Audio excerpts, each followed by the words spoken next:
Love is the giving and sharing of two hearts together. Madali namang intindihin. Dalawa tayong pinag-isa, ginusto ko to at ginusto mo rin. Pag galit ka, nilalambing kita. Pag sa akin, di mo magawa. Sa social media, ang bait mong girlfriend, pero sa akin, hindi mo maparamdam. Bakit? Dahil babae ka? Lahat na lang pabor sa inyo? Hindi ko ba deserve na gawin sa akin yung mga bagay na ginagawa ko? Ako ang nagtatrabaho para sa ating dalawa. Pagod ako. Halik at yakap mo lang, mawawala yun. Pero bakit pag uuwi ako ng bahay, mas inipili mo pang mag-cellphone? Mas inuuna mo pang mag-TikTok kesa magsaing.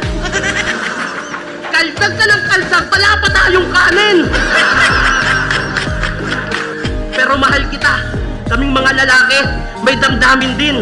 May kahinaang tinataglay, napapagod, nasasaktan, minsan tumatamlay, umaaray, pinipilit maging matibay dahil sa pagiging lalaki ko.